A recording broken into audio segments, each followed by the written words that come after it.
हरे कृष्णा। आप सब इस्कॉन के बारे में जानते हैं?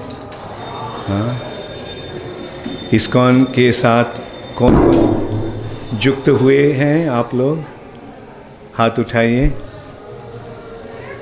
इस्कॉन के साथ युक्त होने के लिए किसका ज़रूरत होता है? 4 नियम पालन करने का ज़रूरत होता है। वो 4 नियम कौन कौन पालन कर रहे हैं? Very good. और क्या करना पड़ता है? 16 माला जपना होता है। मतलब भगवान के नाम जप करना। 16 माला हो या उससे कम भी हो। आप में से कौन कौन जप कर रहे हैं? Very good, very good, thank you. मैं पहले देखना चाहता था कि आप कौन स्तर में हैं, ताकि उस स्तर के लिए बातें करना है। और इस्कॉन का उद्देश्य क्या है? उद्देश्य, अच्छा, ये इस्कॉन कौन सी परंपरा में है? ब्रह्म मध्व गौड़ीय संप्रदाय। गौड़ीय संप्रदाय का मतलब होता है श्री चैतन्य महाप्रभु के अनुयायी। श्री चैतन्य महाप्रभु कौन है? श्री चैतन्य महाप्रभु है स्वयं भगवान श्री कृष्ण। अंतर केवल यही है कि श्री कृष्ण अपने भगवान स्वरूप प्रकाश करके आए, लेकिन श्री चैतन्य महाप्रभु भक्त के रूप में आए हैं, भगवान के रूप में नहीं। यद्यपि ये भगवान हैं, और ये भक्त के रूप में आने का मतलब क्या है कि राधा रानी के भाव लेकर आए हैं। भगवान के सबसे बड़ी भक्त कौन है? श्रीमती राधा रानी। तो कृष्ण राधा रानी के भाव लेकर आए हैं, और वो है श्री कृष्ण चैतन्य। श्री चैतन्य महाप्रभु आके हमें क्या समझाया? कृष्णस्तु भगवान स्वयं। भगवान कौन है? श्री कृष्ण भगवान। और कृष्ण का कांति है श्याम, श्याम सुंदर। लेकिन कृष्ण ने श्री राधा रानी के, श्रीमती राधा रानी के कांति लेकर आए। ये है श्री कृष्ण चैतन्य महाप्रभु। राधा रानी कांति कैसी है? गौड़ी। तो चैतन्य महाप्रभु है गौर सुंदर, कृष्ण है श्याम सुंदर, और चैतन्य महाप्रभु है गौर सुंदर। इस रूप में कृष्ण और राधा रानी एकत्रित होकर एक बन गए। कृष्ण और राधा रानी जब एक हो जाते हैं तो वो है श्री चैतन्य महाप्रभु। वैसे राधा रानी कौन है? राधा रानी है श्री कृष्ण के लादिनी शक्ति, मतलब आनंददायिनी शक्ति। और ये शक्ति और शक्तिमान, शक्ति कहाँ से आते हैं? शक्ति कहाँ से आती है? शक्तिमान से आती है। तो इस संदर्भ में शक्ति और शक्तिमान अलग हो सकते हैं, लेकिन शक्ति और शक्तिमान से आते हैं, तो इसलिए शक्ति और शक्तिमान में कोई अंतर नहीं है। राधा रानी श्री कृष्ण के ही शक्ति है। कृष्ण का शक्ति मूलतः 3 कोटि के होते हैं: संधिनी, संबित और लादिनी। तो संधिनी शक्ति से सत्ता, सत, अस्तित्व, जो कुछ है वो संधिनी शक्ति के प्रकाश है। और चित, चेतन, चेतना, हम सब चेतन हैं। ये चेतना कहाँ से आ रहा है? भगवान के संबित शक्ति से। और हम सब आनंद चाहते हैं। आनंद कैसे मिलता है? आनंद के जो स्रोत है वो है श्रीमती राधा रानी। कृष्ण आनंदमय है और वो सारे कृष्ण को आनंद प्रदान करने वाली है श्रीमती राधा रानी। तो वैसे कृष्ण और कृष्ण शक्ति श्रीमती राधा रानी एकत्रित होकर, एक होकर ये जब प्रकाश होते हैं, प्रकट होते हैं, वो है श्री कृष्ण चैतन्य महाप्रभु। भक्तों के रूप में आकर श्री कृष्ण चैतन्य महाप्रभु क्या कर रहे हैं? हम सबको भक्ति कैसे करना है इसका शिक्षा दे रहे हैं। और भक्ति का मतलब क्या है? कृष्ण के प्रति जो प्रेम है उसी का नाम है भक्ति। हमारे हृदय में प्रेम है और वो प्रेम जब भगवान के प्रति अर्पित होता है, अर्पण होता है, तो इसके प्रभाव से जो कुछ होता है वो है भक्ति। जब हम किसी को प्यार करते हैं, उनके लिए हम कुछ करना चाहते हैं, वो सेवा जो है वो है भक्ति। जिसको हम प्यार करते हैं उनके बारे में हम सबको बोलना चाहते हैं, है ना। अगर जो हमारे प्यारे हैं वो बहुत अच्छा किया पढ़ाई में, सोचो बहुत अच्छा किया, फर्स्ट हो गए, तो लोग क्या करते हैं? सबको बोलते हैं, सुनाते हैं, मेरा लड़का फर्स्ट हुआ है।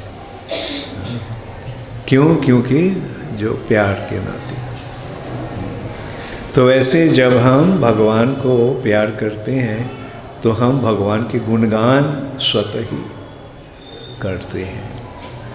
तो ये है भक्ति के लक्षण। तो ये भक्ति करने के लिए सबसे पहले वो व्यक्ति को पहचानने का ज़रूरत होता है। जिसको हम नहीं जानते हैं उसको क्या हम प्यार कर सकते हैं? प्यार उसी को ही हम कर सकते हैं जो जिसके बारे में हम जानते हैं, जिसको हम पहचानते हैं। तो वैसे भगवान को पहचानना बहुत ही ज़रूरी है। तो चैतन्य महाप्रभु हमें समझा रहे हैं भगवान कौन है। भगवान कौन है? हाँ, भगवान कौन है? श्री कृष्ण ही भगवान है। कृष्णस्तु भगवान स्वयं। तो ये शिक्षा श्री चैतन्य महाप्रभु हमें दे रहे हैं। इस रूप में भगवान नहीं कहते हैं कि मैं हूँ भगवान, क्योंकि वे भक्तों के रूप में आए हैं। भक्त कभी नहीं बोलते हैं कि वो भगवान है। भक्त का मनोभाव कैसी होती है? हाँ, मैं भगवान के दास हूँ, है ना। सेवा भगवान है प्रभु और हम सब हैं उनके दास दासी। भगवान के सेवा ही जीवन का उद्देश्य होना चाहिए। ये शिक्षा श्री चैतन्य महाप्रभु के रूप में आकर श्री कृष्ण हमें शिक्षा दे रहे हैं। ये शिक्षा क्या है? कृष्णस्तु भगवान स्वयं। और श्री चैतन्य महाप्रभु ने क्या बोले हैं? श्री चैतन्य महाप्रभु में कलियुग का जो युग धर्म है उसको भी प्रवर्तन कर रहे हैं। कलियुग का युग धर्म क्या है? 4 युग हैं, 4 युग के 4 धर्म हैं। सत्ययुग का धर्म है ध्यान, तत्पश्चात त्रेता युग का धर्म है यज्ञ, द्वापर युग का धर्म है पूजन और कलियुग का धर्म है नाम संकीर्तन। कृते जद ध्यायते विष्णु त्रेतायाम जजते मखो द्वापरे परिचर्यायाम कलो तद हरि कीर्तनाद। कृत मतलब सत्ययुग का युग धर्म है ध्यान। कृते जद ध्यायते विष्णु। और त्रेता युग का धर्म है जजते मखो, भगवान के लिए यज्ञ करना। और द्वापरे परिचर्यायाम, द्वापर युग का धर्म है भगवान के सेवा पूजा करना। और कली युग का युग धर्म क्या है? कलो तद हरि कीर्तनाद। कीर्तनाद का मतलब है भगवान के नाम के नाम कीर्तन, अर्थात भगवान के महिमा प्रचार, भगवान का महिमा का कीर्तन। तो ये है कलियुग का युग धर्म। कलियुग में ध्यान संभव नहीं। कलियुग में यज्ञ के द्वारा भगवान को कृपा प्राप्ति संभव नहीं। कलियुग में पूजा भी नहीं कर सकते हैं, पूजा भी संभव नहीं है वैसे। केवल मंदिर में, इस्कॉन मंदिर में ही पूजा हो रहा है, सही रूप से पूजा और कहीं नहीं हो रहा है। हम देखते हैं बहुत सारे मंदिर हैं, लेकिन वहाँ सही रूप से पूजन नहीं हो रहा है, भक्ति के साथ पूजा नहीं हो रहा है। और हमारे मंदिरों में भी जो पूजा हो रहा है वो भी सही रूप से नहीं हो रहा है। 56 भोग, 35 बार भोग लगाना, हम तो केवल 6 बार लगाते हैं। 24 घंटा भगवान की सेवा में लगे रहते हैं, जो सही रूप से अगर हम भगवान के पूजन करना चाहते हैं। और चाहे मंदिर में ठीक है पूजन हो रहा है, बल्कि घर में कौन पूजा कर सकते हैं? सब लोग नौकरी कर रहे हैं या कारोबार देख रहे हैं, बिजनेस कर रहे हैं, सुबह से शाम तक व्यस्त रहते हैं। और घर में बाकी लोग जो हैं, बच्चे लोग स्कूल कॉलेज चले जाते हैं, पत्नी बच्चे को संभालते हुए, खाना पकाते हुए, घर संभालते हुए उनका समय नहीं रहता है। तो पूजा करने का समय कब होगा? सही रूप से पूजा कब संभव होगा? कैसे संभव होगा? इसलिए भगवान ये जो कलियुग के लिए भगवत कृपा प्राप्ति का जो तरीका है वो बहुत सरल कर दिए हैं। केवल नाम कीर्तन, भगवान के नाम जपना और भगवान के नाम, भगवान की महिमा कीर्तन करना, गाना, ये तो हम कहीं भी कर सकते हैं। नाम भगवान की जप करने के लिए कोई विशेष आयोजन का ज़रूरत नहीं होता है। जैसे भी, जहाँ भी हो, जिस स्थिति में हो, हम जप कर सकते हैं। घर में कर सकते हैं, बाहर कर सकते हैं, चलते हुए कर सकते हैं, बैठे हुए कर सकते हैं, सोए हुए भी हम जप कर सकते हैं। इस सिलसिले में श्री चैतन्य महाप्रभु उनके शिक्षाष्टकम में निर्देश दिए। शिक्षाष्टकम कौन कौन? कौन कौन पढ़े हैं, पाठ किए हैं शिक्षाष्टकम? अच्छा, और शिक्षाष्टकम पाठ करना ये चैतन्य महाप्रभु ने, श्री चैतन्य महाप्रभु ने 8 श्लोक के द्वारा सारे तत्व विश्लेषण कर चुके हैं। ये sorry, leave it, just go sit down. 8 तत्व के द्वारा, 8 श्लोक के माध्यम सारे तत्वों को क्या करना है, कैसे करना है और क्या प्राप्ति होगा वो करने से, सब कुछ वर्णन किए हैं श्री चैतन्य महाप्रभु ने। और दूसरी श्लोक में, सेकंड श्लोक में महाप्रभु कह रहे हैं, नाम नाम आकारी बहुधा। भगवान आपके बहुत सारे नाम हैं, नाम नाम आकारी बहुधा, और उस सारे नामों में, समस्त नामों में आप आपने पूर्ण शक्ति प्रयोग किए हैं, पूर्ण शक्ति डाल दिया है। भगवान के नाम में भगवान की सारी शक्ति है, इसलिए नाम और भगवान का, नाम और भगवान में कोई अंतर नहीं है। नाम और नामी एक है, अभिन्न है, अभिन्नता नाम नामिना। नाम नाम आकारी बहुधा निज सर्वशक्ति, भगवान अपने शक्ति उसमें अर्पण किए हैं। और तत्रार्पित नियमित स्मरणे न काला, ये नाम ग्रहण करने में कोई भी स्थान या काल या पात्रता का विचार नहीं है। कोई भी व्यक्ति किसी भी समय, किसी भी स्थान में ये नाम जप कर सकते हैं। मतलब हम किसी भी स्थिति में कर सकते हैं। कभी कभी भक्त लोग पूछते हैं, मैं क्या सोकर बिस्तरा में लेटकर नाम कर सकते हैं?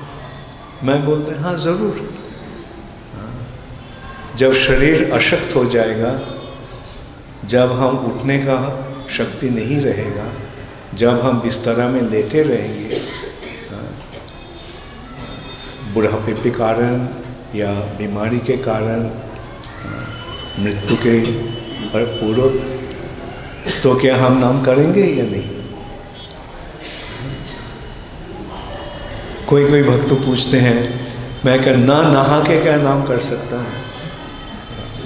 उसका भी जवाब यही है, जब बीमारी होता, बीमार हैं, नहा ना सकते हैं तो क्या नाम नहीं करेंगे? हाँ, नहाए बिना भी हम नाम कर सकते हैं। इस सिलसिले में एक बहुत सुंदर दृष्टांत श्री चैतन्य महाप्रभु ने दिए हैं। श्री चैतन्य महाप्रभु जब जगन्नाथपुरी में थे, तो एक दिन महाप्रभु ने टॉयलेट से जब बाहर आए तो सब देखा, वो दांतों से अपना टांग को, जीभा को ऐसे एक किए हैं, दबा के रखा है। तो सब पूछा, अब ऐसे जीभा को दबा के रखे हैं? तो महाप्रभु बोला, मैं गंदा स्थान में था, पर टॉयलेट में था, वहाँ भी मेरा जीभा नाम, भगवान का नाम कर रहा है। तो मैं इसलिए, ताकि वो नाम नहीं वहाँ नहीं कर सकते हैं, इसलिए मैं इसको दांतों के द्वारा दबा के रखा है। वहाँ एक बच्चा था, 6 साल की बच्चा, जिसका नाम था गोपाल। गोपाल ने पूछा, अगर उस गंदा स्थान में किसी को मृत्यु आता है तो वो क्या नाम करेगा या नहीं? प्रभु बोला, बहुत अच्छा, आज मैं गोपाल से हमें कुछ शिक्षा मिला है। इसलिए गोपाल 6 साल के जो गोपाल, उसका नाम पड़ गया गोपाल गुरु, ताकि महाप्रभु ने उसको गुरु मान लिया। गोपाल गुरु, अंत में बाद में उनका नाम हुआ गोपाल गुरु गोस्वामी। हमारे वैष्णव संप्रदाय के बहुत बड़े आचार्य बने थे। तो इस लीला के द्वारा श्री चैतन्य महाप्रभु क्या शिक्षा दे रहे हैं? किसी भी स्थान में, किसी भी स्थिति में हमको भगवान के नाम लेना चाहिए। सोते हुए, खाते हुए, कभी किसी भी स्थिति में भगवान के नाम लेते रहना, क्योंकि इस नाम में ही भगवान अपने आप को प्रकट किए। चिंतामणि, नाम चिंतामणि कृष्णस चैतन्य रस विग्रह, पूर्ण शुद्ध नित्य मुक्त अभिन्नताद नाम नामिना। नाम है चिंतामणि जैसे। चिंतामणि के स्पर्श से सब कुछ सोना बन जाता है इस भौतिक जगत में। बल्कि आध्यात्मिक जगत का जो चिंतामणि है, उसकी स्पर्श मिलने से कृष्ण प्रेम मिल जाता है। नाम की प्रभाव से कृष्ण प्रेम मिलता है, इसलिए नाम है चिंतामणि।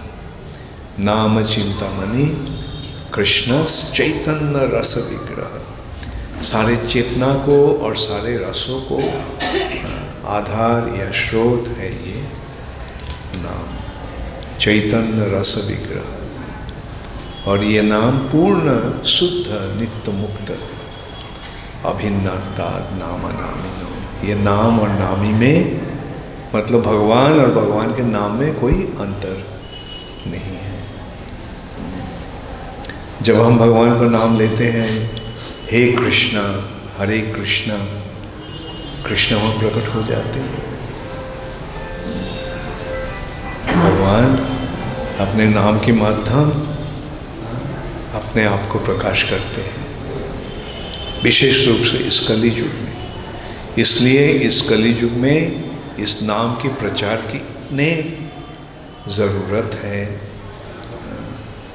और चैतन्य महाप्रभु ने क्या निर्देश दिया कि इस हरि नाम को, कृष्ण नाम को प्रचार सारा दुनिया भर होगा, हर गांव में, हर शहर में। आज हम देख रहे हैं सारा दुनिया भर प्रचार हो रहा है। कहीं भी हम जाए, हम देखते हैं कि हरे कृष्ण महामंत्र का कीर्तन हो रहा है। भक्त लोग एकत्रित होकर भगवान के नाम कीर्तन करते हैं। जब कुछ दिन के लिए कीर्तन नहीं होता है तो लोग बोलते हैं, आप लोग कहाँ थे? आप लोग को देखा नहीं, 1 हफ्ता हुआ। ऐसे लोग बोलते हैं। और इस नाम के प्रभाव से क्या होता है? कलियुग का स्थिति जो है ये बहुत ही खतरनाक है, बहुत ही भयंकर है। ये पापों की समुद्र है, पापों की समुद्र है ये कलियुग। कलेर दोषे निधे राजा, दोष या पाप का निधि है ये कलियुग। लेकिन इस कलियुग का एक महान गुण है, अस्ति ही एक महान गुण, और वो है कीर्तनादेव कृष्णस्य मुक्त संग परम ब्रजेत। केवल भगवान के नाम कीर्तन करने से ही हम ये भौतिक जगत के बंधन से, भौतिक जगत की जो कठिनाई है उससे मुक्त हो जाते हैं। और कलियुग है ये पाप के समुंदर। लेकिन इस कलियुग में जब हरिनाम होता है तो नाम की आवाज़ जितनी दूर जाता है वहाँ के सारे पाप खत्म हो जाता है। इसलिए नाम कीर्तन का बहुत सब एकत्रित होकर जो कीर्तन, इसका इतना महत्व है और इतना ज़रूरत है। जितने हम कर, ये दुनिया का स्थिति, दुनिया का हाल बहुत ही खराब है। तो इस भयंकर स्थिति को संशोधन करने का उपाय क्या है? हरिनाम कीर्तन। जब हम भगवान की महिमा कीर्तन करते हैं तो ये जो ध्वनि जो है, ये शब्द जो है, इसकी आवाज़ जो है, जहाँ तक जाता है वहाँ के वातावरण पवित्र हो जाता है। इसलिए सब एकत्रित होकर मिलकर हरे कृष्ण महामंत्र कीर्तन करना, भगवान की महिमा कीर्तन करना चाहिए। और मैं तो विश्वास करता हूँ कि आप लोग सब कर रहे हैं, आप जप रहे हैं, और जब भी अगर गान के सुर में गाते हैं तो कीर्तन हो जाता है। जब 16 माला जप करना ज़रूरी है, लेकिन और कुछ समय निकलना है ताकि हम कीर्तन कर सकते हैं।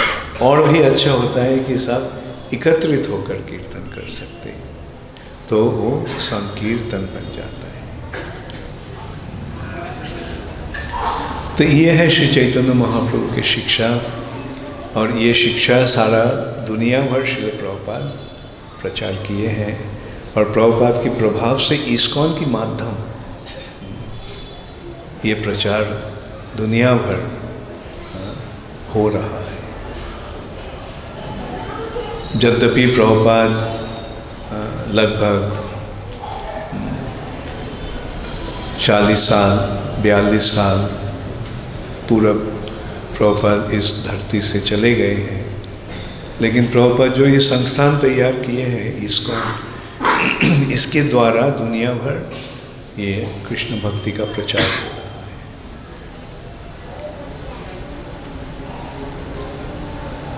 ये हमें बहुत देखकर बहुत आनंद हो रहा है कि आप सब आ रहे हैं, आए हैं, कृष्ण भक्ति के मार्ग अपनाए हैं, इस्कॉन में योगदान किए हैं, खुद इस मार्ग को अवलंबन करके इसका प्रचार कर रहे हैं।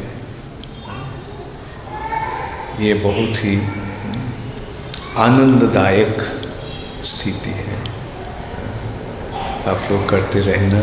मैं जब आया था लगभग 1.5 साल पहले मैं आया था, तब आप में इतने लोग नहीं थे, कम थे आप लोग। इस बार हम देख रहे हैं कि आप बढ़ गया है, और ये फ्राइडे है, शायद काफ़ी लोग आ नहीं सके। अगर मैं रविवार को आता तो और बहुत सारे लोग होता था। तो ठीक है, और अगले बार जब आऊँगा तब देखूँगा और भी ज़्यादा, है ना। जो जिस काम के द्वारा, जिस कार्य के द्वारा जगत का मंगल होता है, वो कार्य करना चाहिए, और जगत का मंगल इसके द्वारा ही हो रहा है, इसलिए इसके प्रचार होना बहुत ही ज़रूरी है।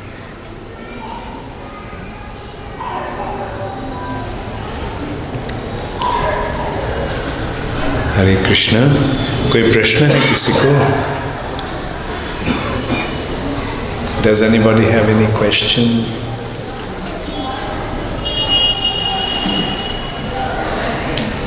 Okay.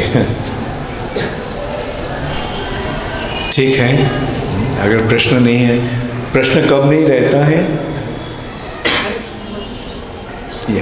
एक प्रश्न तो नहीं है, शुरू में एक रिक्वेस्ट है कि जो पिछले 2 दिन जो ब्रह्म संहिता के बारे में आपने सूरत में जो बताया है, तो यहाँ भी थोड़ा सा आप उनके बारे में थोड़ा बताएंगे तो अच्छा। ज़रूर। तो वहाँ तो मैं 4 दिन के लिए सेमिनार दे रहा हूँ। थोड़ा सा 4 मिनट में होगा। ठीक है, थोड़ा कुछ बोलने का जो अनुरोध आया है। ब्रह्म संहिता ब्रह्मा जी के दिया हुआ भगवान की वर्णन, भगवत धाम की वर्णन, ये भौतिक जगत की सृष्टि के वर्णन, सब कुछ ब्रह्मा जी ने ब्रह्म संहिता में दिए हैं। ये ब्रह्म संहिता श्री चैतन्य महाप्रभु प्राप्त हुए थे जब श्री चैतन्य महाप्रभु दक्षिण भारत में भ्रमण कर रहे थे। वहाँ एक मंदिर है जिसका नाम है आदि केशव मंदिर। जब महाप्रभु उस मंदिर में गए थे तो उनको इस ब्रह्म संहिता देखा, प्राप्त हुआ। और उसके जो 5वां अध्याय जो है ब्रह्म संहिता का, वो बहुत ही महत्वपूर्ण है। तो श्री चैतन्य महाप्रभु अपने हाथ से उसको लिखकर उसको लाए थे, जगन्नाथपुरी में अपने भक्तों को प्रदान किए थे। ऐसे हम देखते हैं ब्रह्म संहिता कितनी ही महत्वपूर्ण है। चैतन्य महाप्रभु सन्यासी होने के कारण अपने बस कुछ भी नहीं रखते थे। केवल अब उनके साथ जो व्यक्ति उनको सेवक रहता था, उनको एक सेट कपड़ा और कमंडलू पानी का जो पात्र है उसको कैरी करते थे। महाप्रभु ने खुद कुछ नहीं रखते थे और दो हाथ से केवल जप करते थे। ये दाहिना हाथ से 10 तक काउंट होता है ना? वैदिक काउंटिंग सिस्टम है 1 से 10 इस हाथ में, और इस हाथ में 1 10 2 10, उस तत्पश्चात 1 शत 2 शत 3 शत 1000 2000 3000 ऐसे गणन होता है। तो मतलब महाप्रभु के पास कुछ भी नहीं रहता था, तो महाप्रभु खुद अपने हाथों से लिखकर उसको लाए थे। इससे हम समझ सकते हैं ये ब्रह्म संहिता कितनी महत्वपूर्ण है। तो सूरत में मैं ब्रह्म संहिता के सेमिनार दे रहा हूँ 4 दिन तक। ये ब्रह्म संहिता में सब कुछ वर्णन हुआ है। ये ब्रह्म संहिता ब्रह्मा कब प्रकाश किया, कब वर्णन किया, ब्रह्म संहिता कब बताया। ब्रह्मा जी को, आप सबको पता है ब्रह्मा जी का आविर्भाव कैसे हुआ था? हाँ, किसको पता नहीं है ब्रह्मा जी का आविर्भाव कैसे हुआ था? अच्छा, ब्रह्मा जी भगवान के नाभि से आए थे, प्रकट हुए थे। भगवान के नाभि से एक कमल निकला, गर्भोदक्षय विष्णु गर्भ उदक में ब्रह्मांड के आधा भाग जो एक पानी से भरा हुआ है, जो भगवान का शरीर से निकला था, उसमें सोए हुए अनंतनाग के सज्जा पर, और ब्रह्मा के नाभि से एक कमल निकला है, और उस गर्भोदक्षय विष्णु के नाभि से एक कमल निकला है, और उसमें ब्रह्मा जी विराजमान थे। ऐसे ब्रह्मा जी का जन्म। और ब्रह्मा जी जब आए, उनको पता नहीं लगा कि मैं कौन हूँ, मैं कहाँ से आया हूँ। इस भौतिक जगत में जो भी आते हैं अज्ञान में आते हैं, कुछ भी ज्ञान नहीं रहता है। लेकिन मनुष्य का जो संतान और बच्चा पैदा होता है, उसको कोई चेतना नहीं रहता है। धीरे धीरे उसका चेतना का विकास होता है, उसका ज्ञान बढ़ता जाता है। लेकिन ब्रह्मा जी का चेतना पूर्ण था, क्योंकि वो भगवान के पास आए, भगवान से आए हैं, लेकिन उनको कुछ पता नहीं था कि वो कौन है। तो सोचा, ब्रह्मा जी ने सोचा, अगर उस कमल के जो नाल है उसके नीचे हम उतरते हैं तो हमको पता चलेगा मैं कहाँ से आया हूँ, तब हमको पता चलेगा कि मैं कौन हूँ। लेकिन हजारों साल तक उतरने के पश्चात भी उसका तल नहीं मिला। तब ब्रह्मा जी फिर से आकर उस कमल पर बैठ गए। तब ब्रह्मा जी सोचने लगा अब क्या करूं। तब वो जो गर्भ समुद्र कोई लहरियों में जो आवाज़ हो रहा था, परस्पर संघात के कारण, तपः, उससे ब्रह्मा जी का प्रेरणा मिला कि अंतर्मुखी होने का। और ब्रह्मा जी जब अपना चेतना को अंतर्मुखी किया, तब ब्रह्मा जी एक शब्द सुना। वो शब्द है ओमकार। ओम, ये शब्द सुना तो ब्रह्मा जी उस शब्द पर ध्यान लगाया, तो उस शब्द से गायत्री का प्रकाश हुआ।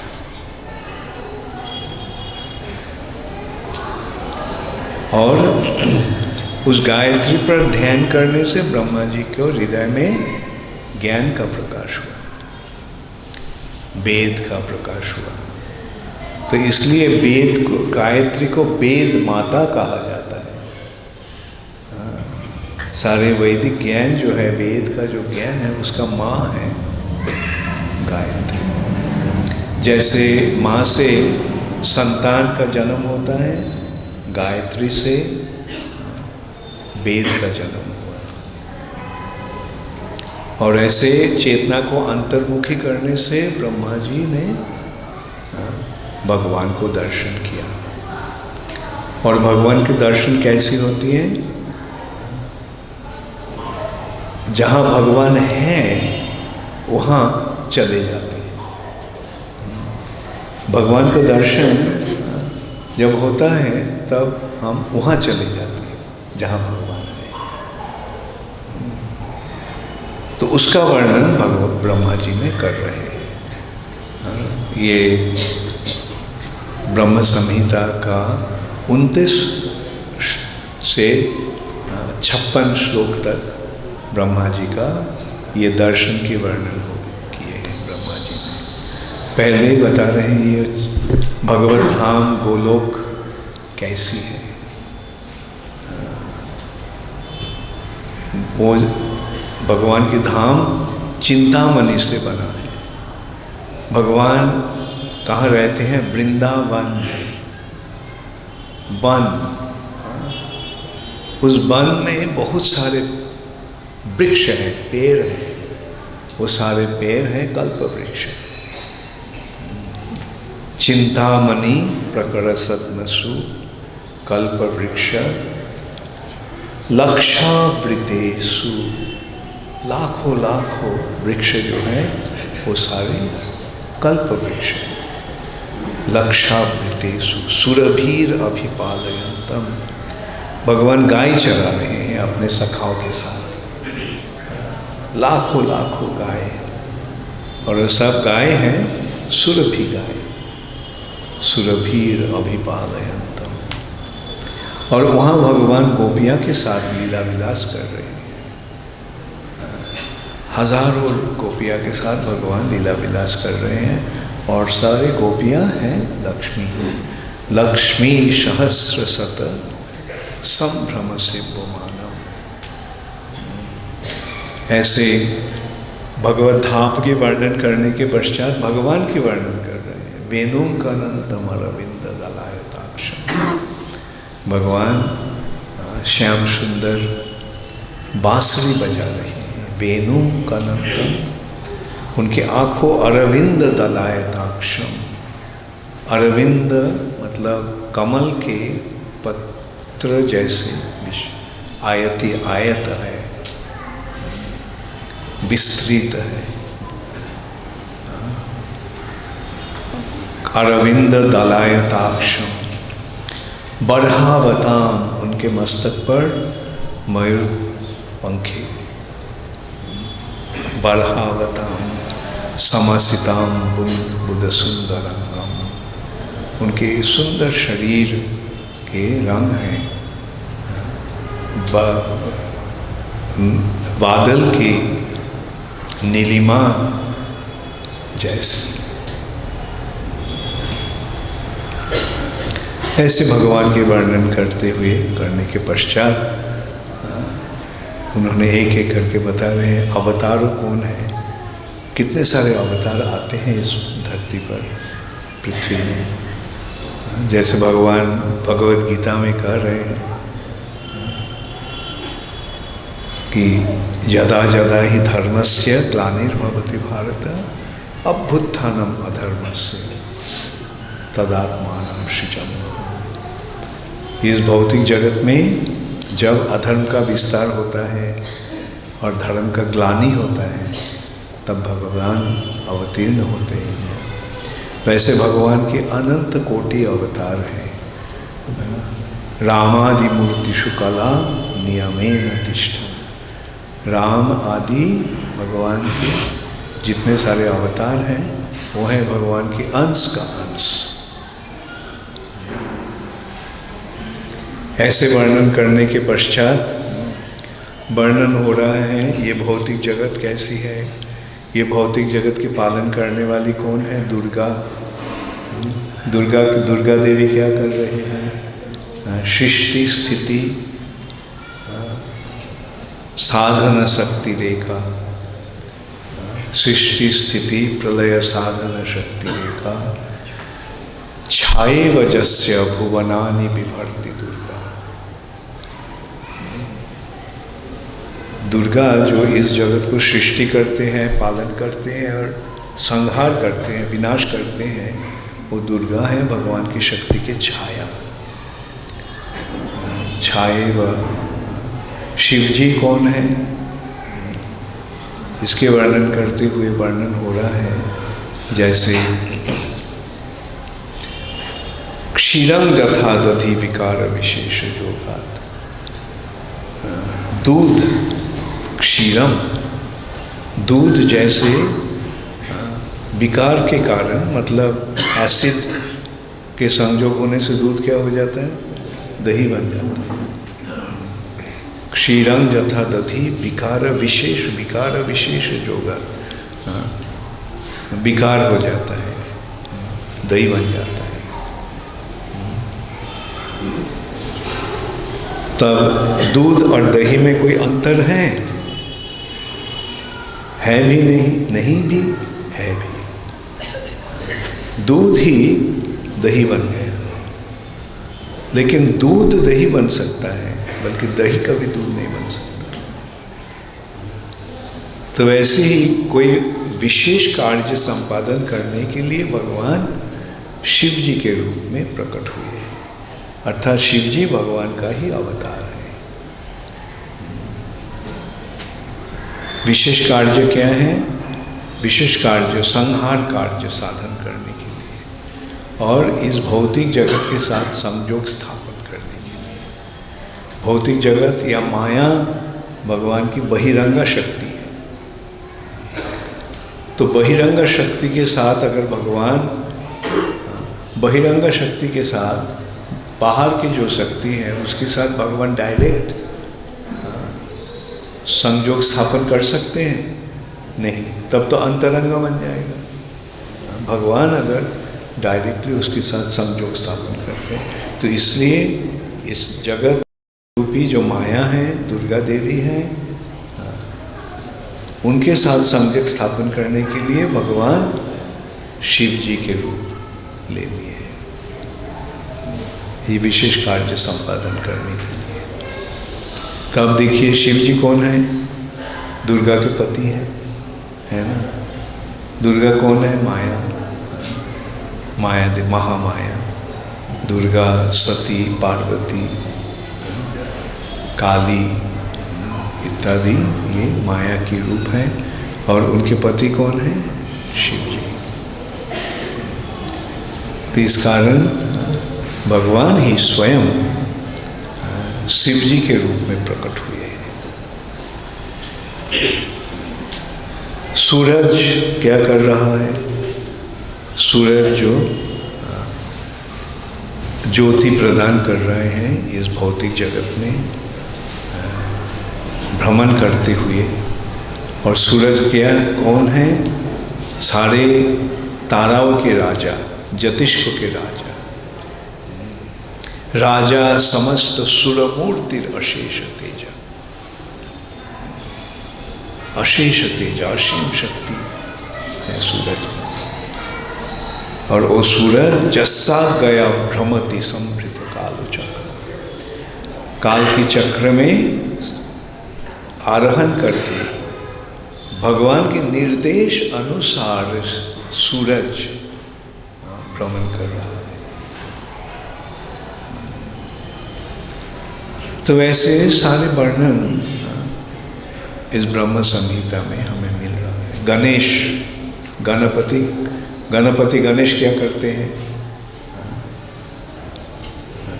सिद्धि विनायक बोलते हैं ना, सिद्धि दाता गणेशाय नमः, सिद्धि प्रदान करते हैं, मतलब सफलता प्रदान करते हैं। जो एक कार्य हम करना चाहते हैं, गणेश उसको, गणेश के कारण उसको सफलता मिलता है।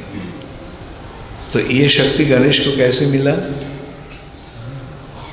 जत पाद पल्लव जुगंग विनिधाय कुंभ दंदे प्रणाम समय सगनाधिराज विघ्नन विहंतुम अलमस्य जगत्त्रयस्य। गणेश विघ्नन विहंतुम, विघ्न मतलब बाधा, रुकावट, ऑब्स्टेकल्स, विहंतुम नाश कर देते हैं। सफलता कैसे मिलता है? जब कोई रुकावट नहीं होता है तो सफलता आएगी। तो जो विघ्नन जो है विघ्न विनाशन, विघ्न को विनाश कर देते हैं गणेश। जगत्त्रयस्य, त्रिभुवन का, ऊर्ध्व में स्वर्गलोक, मर्त्यलोक और पाताल, ये त्रिलोक का जगत्त्रयस्य विघ्नन विहंतुम अलमस्य जगत्त्रयस्य। कैसे? भगवान की श्रीपाद पद्म अपने मस्तक पर धारण करके गणेश का ये शक्ति मिला है। ऐसे हम सारे सब कुछ के बारे में हमें जानकारी होता है, मिलता है ये ब्रह्म संहिता के माध्यम।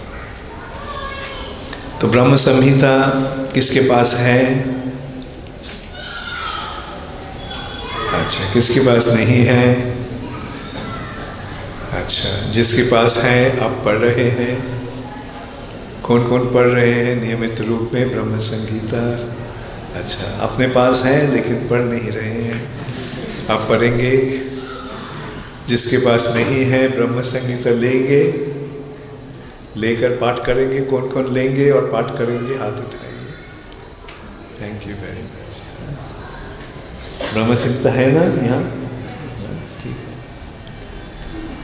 हरे कृष्ण। हमारा प्रश्न है, आपने बहुत सारे स्थिति में भगवान का भजन करने का नाम बताया, तरीका बताया, ध्यान करने का भी तरीका बताइए कि भगवान के में ध्यान लग जाए भजन करते हो।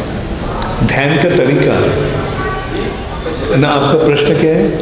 भगवान के भजन में ध्यान लगे, अभी ध्यान नहीं लगता है उनकी तरफ, ओह अच्छा, रहता है, उसका कोई तरीका है? तरीका है कि ध्यान लगाना।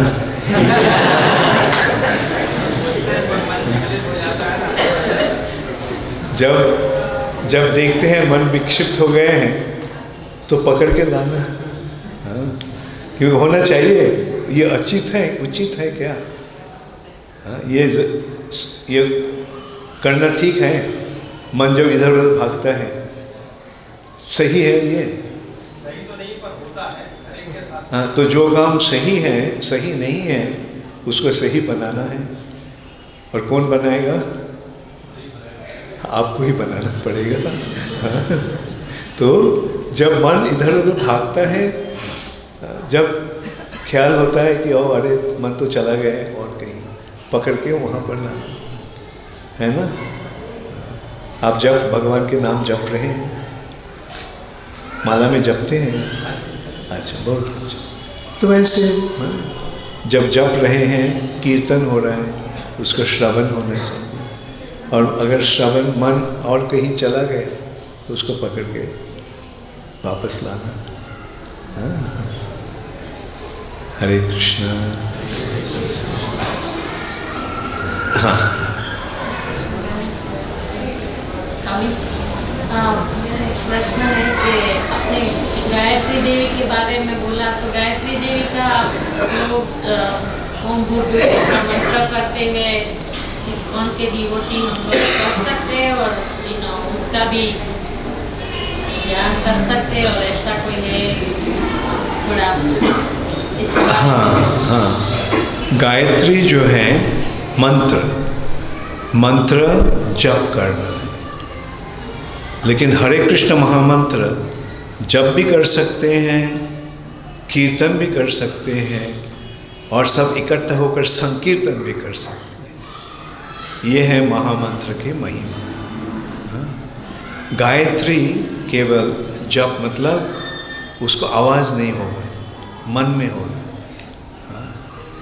आवाज़ जो होगा केवल खुद सुनने के लिए, यह है जप की प्रक्रिया। गायत्री देवी क्या है? गायत्री है मंत्र, और आध्यात्मिक विचार से आध्यात्मिक जगत में सब कोई रूप है। जैसे यहाँ जमुना एक नदी, बल्कि वहाँ जमुना एक व्यक्ति है, वैसे ही गायत्री भी एक देवी है। जैसे जमुना देवी से गायत्री देवी, बल्कि उनका प्रभाव क्या है, उनकी प्रभाव से भगवान को हम पहचान सकते हैं। हाँ, उसकी कृपा होनी चाहिए, प्रे फॉर हर मर्सी।